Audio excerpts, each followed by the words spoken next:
mudanças radicais que Ele realiza em nós são feitas de uma maneira suave. Poderia dizer talvez melhor do que suave, paulatinas, pouco a pouco, avançando. Um poder tremendo de Deus, usado com muita delicadeza. A luta de Deus consiste exatamente em nos modificar de uma maneira profunda, como ninguém poderia nos modificar, ao mesmo tempo que Ele preserva a nossa individualidade. Cada um aqui, crente, pode testemunhar isso na própria vida. Alguém se sentiu violentado na sua alma em se entregar a Cristo? Alguém se sentiu desrespeitado na sua individualidade como pessoa, ao deixar de lado certos pecados e crescer no conhecimento de Cristo? Alguém tem feito isso de uma maneira forçada, com base na força de Deus que lhe esmagou? Aí você agora, a contragosto, não quer mais mentir, não quer mais ser desonesto, não quer mais só pensar nas coisas daqui, que coisa desagradável, mas Deus manda. Não é assim. Você fica constrangido diante de Deus. Como é que eu ainda sou tão agarrado às coisas daqui, se Ele já mostrou que as de lá são muito melhores, muito mais importantes, muito mais duráveis e tudo mais? Como é que pode? Eu estou mentindo, eu já tinha perdido esse vício, voltei. Como é que pode? Senhor, me ajuda. Então você quer ser modificado, você quer ser santificado, você chora para que Deus lhe ajude. Ao mesmo tempo é Ele quem está lhe modificando. Agora, como é que isso acontece? Não sei, é misterioso demais. Um poder infinito usado dentro de nós, seres frágeis demais, e ainda nos modificando em coisas em que nós somos tão arraigados, valores tão fortes dentro de nós, e Deus vai lá na base e vai mudando com uma gentileza de um cirurgião operando um cérebro de uma criança. E é assim que Deus faz conosco, o Deus Todo-Poderoso. Ele mesmo faz isso em nós. É um espetáculo, meus irmãos, saber que Deus pessoalmente se dedica a trabalhar dentro de nós. Último comentário sobre a expressão Ele mesmo, e eu encerro.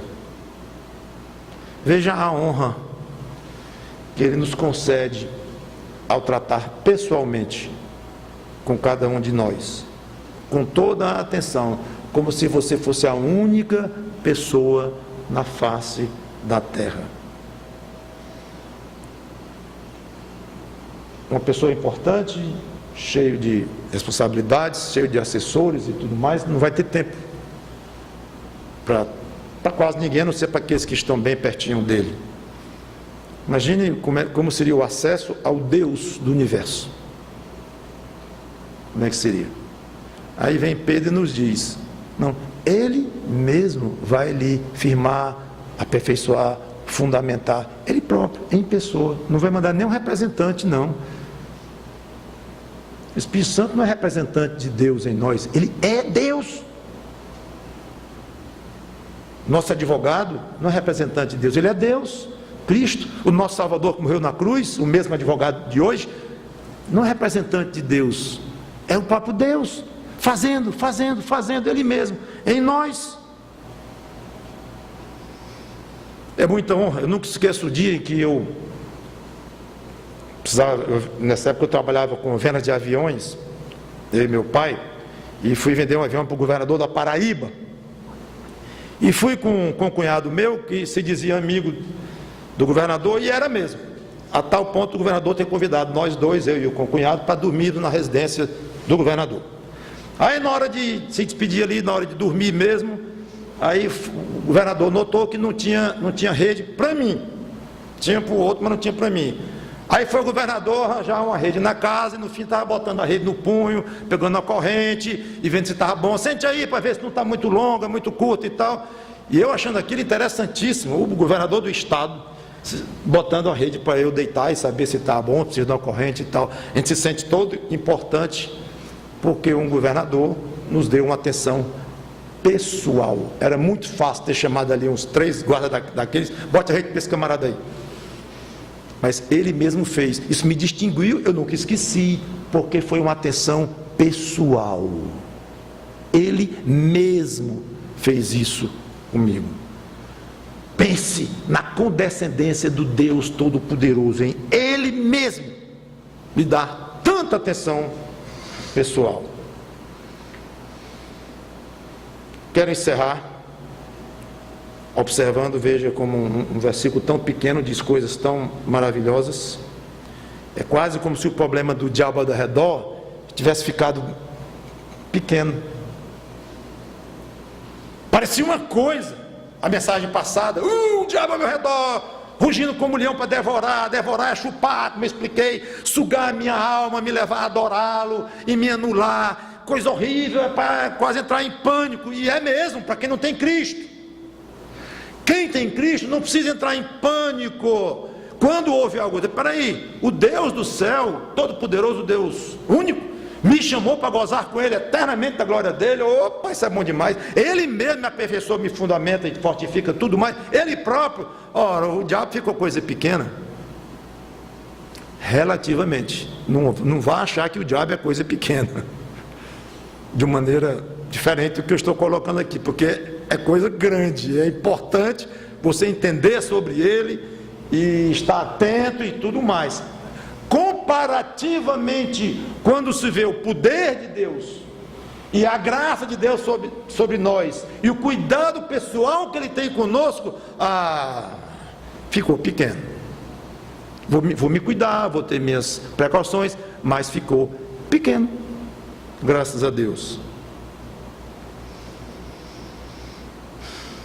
A Ele o domínio pelos séculos dos séculos, versículo 10.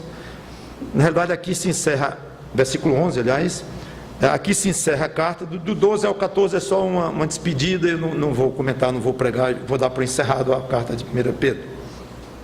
Mas Pedro termina lembrando que o poder de Deus que fez tantas coisas, ele é voltado diretamente para nós. Eu quero encerrar com uma pergunta para você, crente. O quanto você tem sido, na sua vida, diretamente, ou tem a convicção de que tem sido diretamente e realmente, como diz aqui Pedro, aperfeiçoado, firmado, fortificado e fundamentado pelo próprio Deus. Pelo próprio Deus. O que você conhece de Deus pessoalmente para poder responder esta pergunta? O que você tem se relacionado pessoalmente com Deus no seu dia a dia? Aqui eu não falo de frequências, não falo de ouvir pregações, não falo disso, daquilo. Essas coisas são importantes como secundárias para nos levar à resposta principal.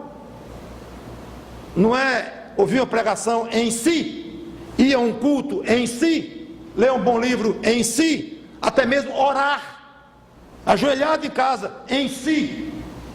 Tudo isso é excelente, desde que feito de uma maneira tal que o coração esteja comungando com o próprio Deus. Não é óbvio não, pastor, que alguém prostrado de joelho em casa orando, que está com o coração aberto e comungando com Deus? Negativo. Os fariseus oravam muito. Vocês acham que todo mundo que está olhando agora para mim neste momento está com o coração aberto para Deus, pedindo a Deus que o fortifique, o fundamente, que o ajude? Vocês acham? Ingênuos, se é que vocês estão pensando isso, porque não estão não. Então não é óbvio que porque você está aqui num culto, porque você lê a Bíblia todo dia, 35 minutos, não é óbvio não que você esteja dedicado a um crescimento espiritual quanto à intimidade com Deus, a ponto de dizer, eu sei que eu estou sendo fortificado em Deus, Ele tem me fortificado, eu sei, eu conheço as lutas que eu tenho tido com a minha própria carne, eu sei o que eu tenho pedido a Ele, nas minhas orações, sim, joelho ou em pé, seja como for, eu sei como pregações têm me tocado, e eu corro para o trono dEle, e converso com Ele, usando a oração como meio, não como fim, eu sei. Agora só quem pode responder isso, sabe quem é? Claro, você. O papel do pastor é muito limitado. Não pense que você, porque está em dia com a igreja, vem ouvir a pregação do pastor, vê o site do pastor, e lê um livro muito bom de alguém, e conversa, ouve uma boa escola dominical, uma classe excelente. Não pense que o trabalho de Deus em você está pleno, que tudo que você leu aqui está acontecendo com você. Afinal de contas, um minutinho, só tem dois tipos de gente na terra que eu aprendi: o salvo e o perdido. É ou não é? É. Bom, eu sei que estou salvo, espero que saiba mesmo, mas tudo bem, eu sei que sou salvo. Então, tudo que diz do salvo aqui, comigo mesmo. A parte da perdição já era, já passou. Então é claro que Deus está me fortificando, fundamentando, não é claro não. Alguns vão ser salvos como pelo fogo, e vão sofrer muito nesta terra, até aprenderem a ter comunhão com Deus, até aprenderem a ser obedientes e deixar de pensar nas coisas que são do alto, de pensar tanto, e pensar mais nas coisas que são, pensar nas coisas que são da terra, e pensar nas coisas que são do alto. Está dizendo, obedece, meu irmão, porque não é automático que todas as bênçãos aqui, e todo o trabalho de Deus, esteja fluindo naturalmente na sua vida. Não.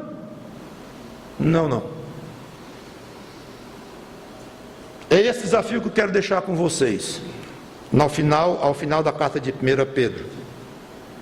Aguente o sofrimento, a perseguição, a diferença que fazem, o preconceito. Aguente em Cristo, é provisório. E busque intensamente as coisas de Deus. Leve a sério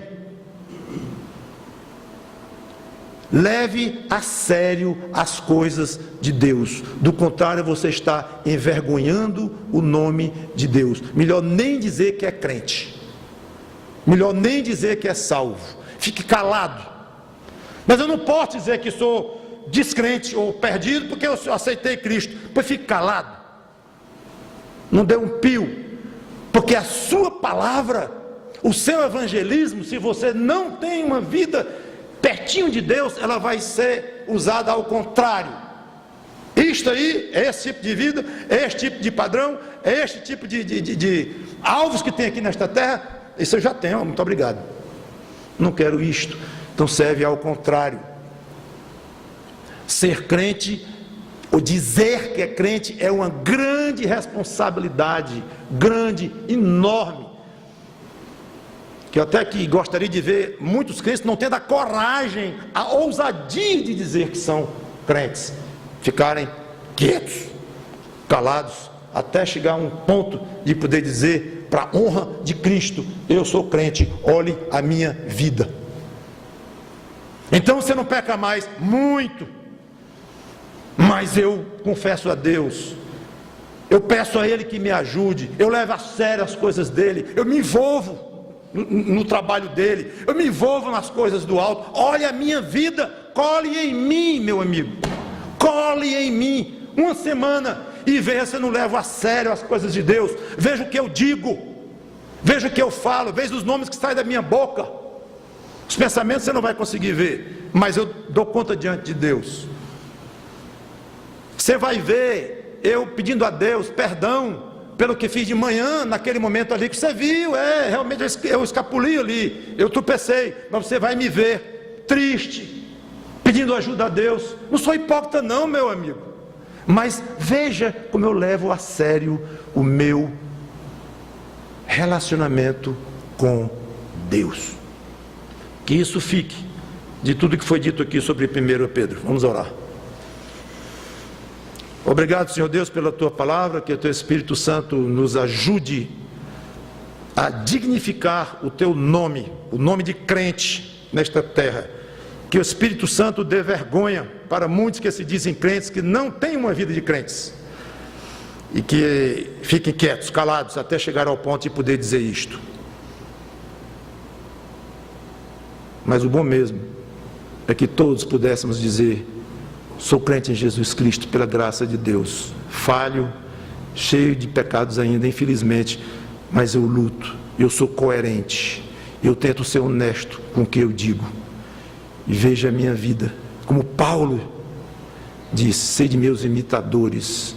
Não estava ligando para a opinião de homens, porque ele tinha absoluta certeza do que ele estava fazendo, não ligava nesse aspecto, mas ele próprio sabia e disse que precisávamos dar um bom testemunho.